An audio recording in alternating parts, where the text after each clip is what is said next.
Welcome back to Krenkoscorner. Today's EDH Deck Tech is on Brion Stoutarm. He is a 4/4 for 2 red and a white legendary giant warrior with lifelink. And for 1 red mana, tap, sacrifice a creature other than Brion Stoutarm. Brion Stoutarm deals damage equal to the sacrificed creature's power to target player.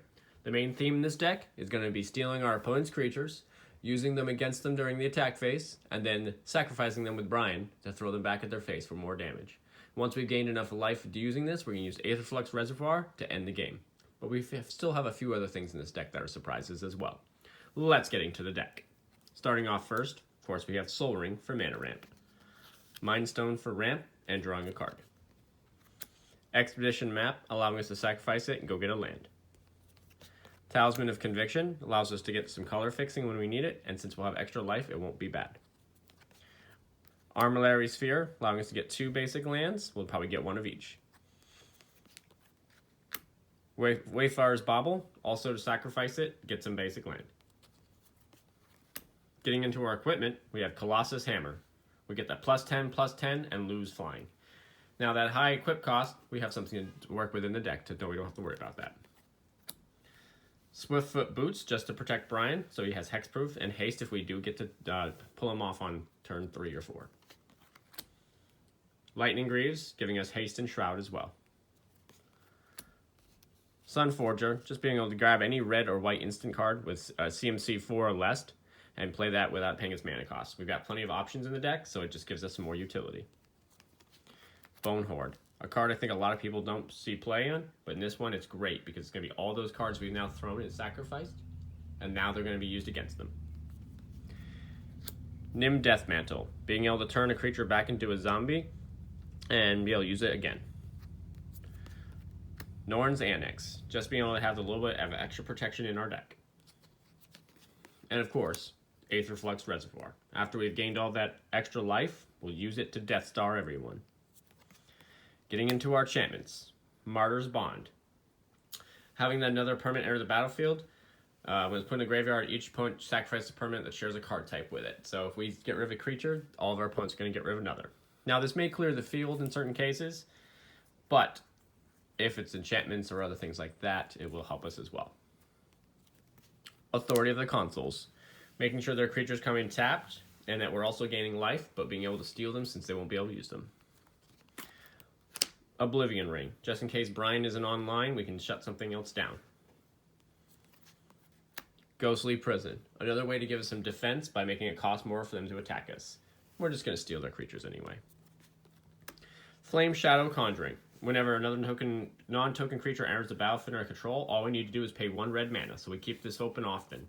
And if we do, we put a token that's a copy of that onto the battlefield with haste, exile at the beginning of the next end step.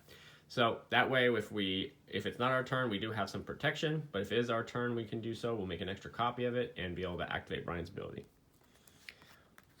Warstorm Surge, being able to have any creature enter the battlefield and deal damage directly to a creature or player, gives us some options. It is a high CMC, but it will work. And then we get into our sorceries. Phyrexian Rebirth.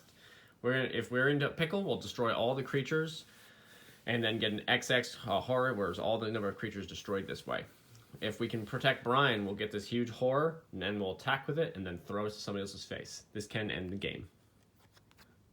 Devil's Play, being able to deal X damage to target creature or player. It'll help out with certain instances where we just need to deal with certain problems. Insurrection. Well, why not? Take all the creatures and gain control of them until their turn, gain haste. So we'll use them to attack all of our opponents and hopefully win the game. And if there's one big nasty creature in there, we'll activate Brion to win the game. Blasphemous Act. Well, chances are there'll be quite a few creatures in the battlefield, so this in most cases will only cost us 1. 13 damage to each creature. If we can protect Brion or he's not out, we'll just help us clear the way. Getting into some of our stealing, Kari Zev's Expertise, being able to gain control of a target creature or a vehicle in case they do have some. We'll gain that haste. And then we can cast a CMC card with 2 or less from our hand without paying its mana cost.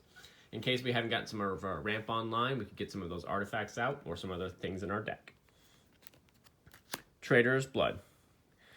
Gain control of a creature and not only have it have trample and haste, so come in and do the excess damage and then throw it back to their face again. Followed up by Traitor's Instinct, Gain control of that creature, it gains haste, but it also gets that +2/+0. And so we'll do extra damage and then throw it to their face. Hijack. Gain control of a target artifact or a creature till end of turn. Those artifact creatures, those are good too, but maybe they have some special artifact that we really could use and help be better in our deck. So we'll just use that as well. Mark of Mutiny. Getting control of a target creature, but also putting a 1/1 counter on it and then attacking with it. We don't want to give it back to them with the counter on it, so in most cases we will sacrifice this. That way they can't have it with any pluses on. Act of Treason. Gain control of target creature till end of turn and just gains haste. Pretty simple, straightforward, and always great. Can you sense a theme here? Fling.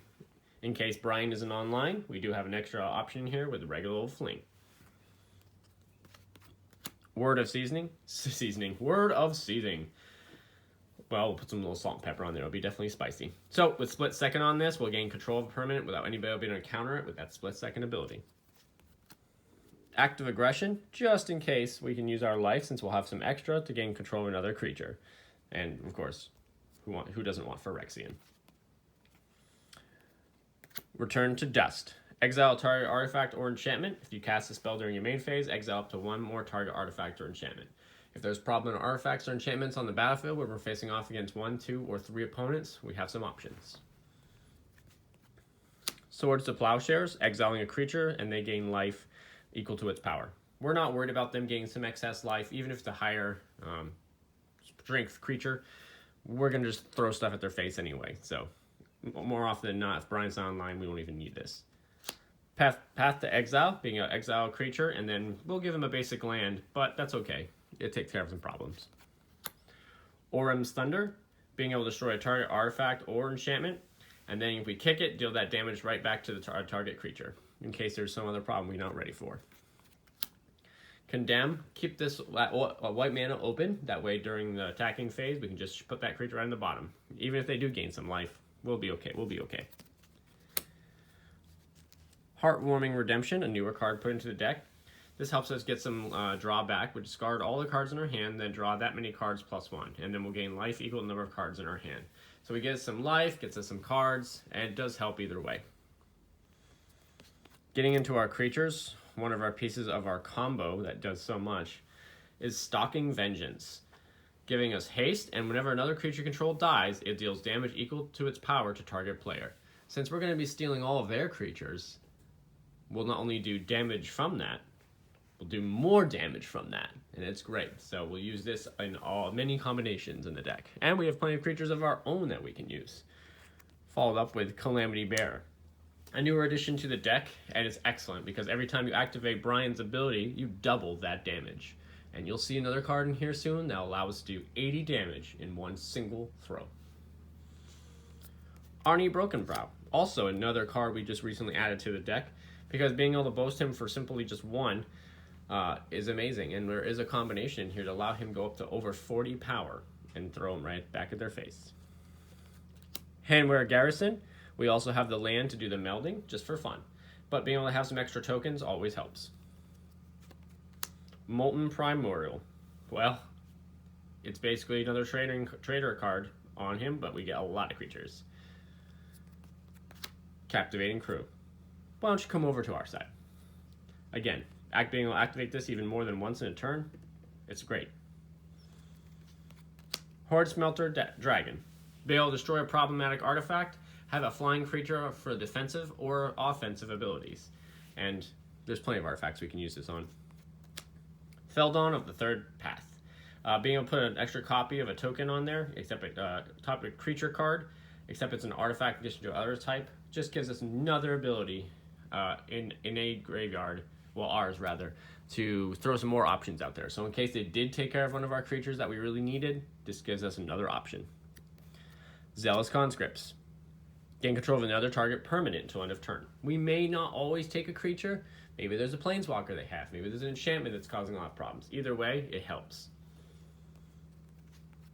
Conquering Manticore. Hey, guess what we're going to do with this? We're going to gain control of another creature. Charmbreaker Devils. We have plenty of instants or sorceries in the deck, and just being able to give the devil that +4/+0 bonus, we can sometimes get him pretty heavy. Harsh Mentor. Whenever an opponent activates an ability of an artifact, creature, or land, and it isn't a mana ability, it deals 2 damage to them. There's plenty of other activate abilities on things that aren't mana, so being able to ping them for an extra 2 is always helpful. One of our abilities to win the game easily is that at the beginning of your upkeep, if we have 40 or more life, we win the game. Well, we start off with 40, so if we can get this out there and hold on, we can win right away. But we have plenty of life-gaining options to make this happen too. Anger. Well, just that. Get Anger into the graveyard after throwing him and give everybody haste. Vengeful Archon. Now, he's a little higher cost, but being able to prevent that X damage and then prevent it and deal that much damage to a target player, yeah, if we're at a good position, we can spend all of that and then throw it right back at their face for the win. Archon of Justice. Now, this other gives us some flying perfection, being able to have another creature in the air. When we throw it back at their face, we'll be able to exile another target permanent. So this gives us anything on the battlefield at our ability to use and just take care of problems. Razor Hippogriff. Return target artifact from your graveyard to your hand. Gain life equal to that card's CMC. If they happen to get rid of one of our artifacts or artifact creatures, this will help us get it back and to just gain that life.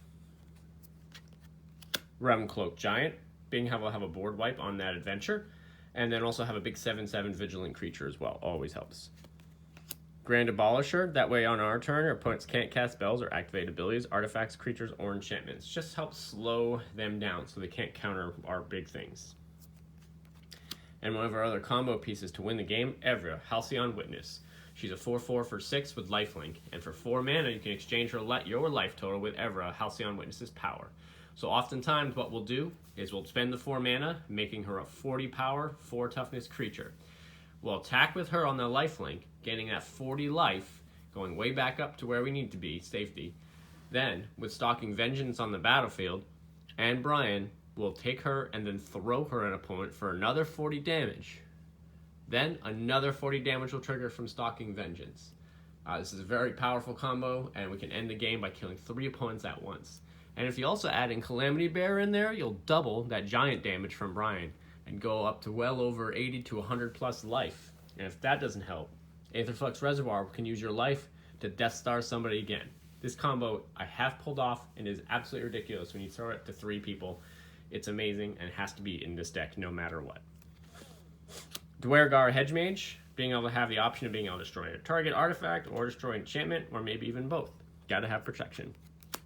And Wormcoil Engine. He's great as he is, just being a death touch and lifelink, but then throwing him and getting those worms and then be able to go get him back from our graveyard is just fantastic. Great fodder.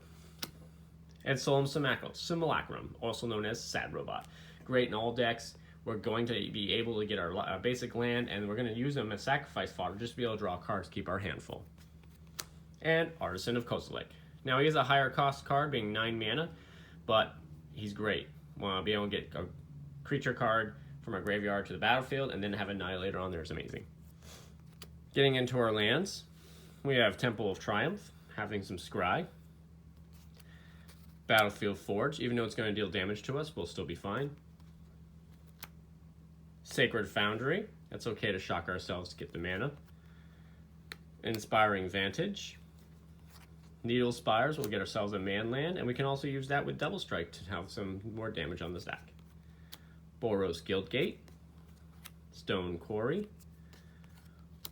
Boros Garrison, Windscarred Crag for more life gain, Get to Encampment, again another creature so we can use against them, Forgotten Cave for the cycling to keep our hand full of everything, Kabir Crosswords, again more life gain, the other half of the Handware, the Battlements, so we can also form it into the Writhing Township for a big nasty creature that most people don't expect. Temple of the False God for 2 extra mana. Evolving Wilds and Terramorphic Expanse, just be able to go get us what we need during the times we do need it. Rogue's Passage, I know a lot of people have taken these out of their EH decks, but being able to have something really big, like Evra, Halcyon Witness in here, and make her unblockable, just ends the game. Then into our basic lands, we have 9 mountains, as well as 10 plains. And that's my take on Brion Stoutarm. Let me know what you think in the comments below, or what commander you'd like to see next. And don't forget to like and subscribe for more videos. We'll see you again next time.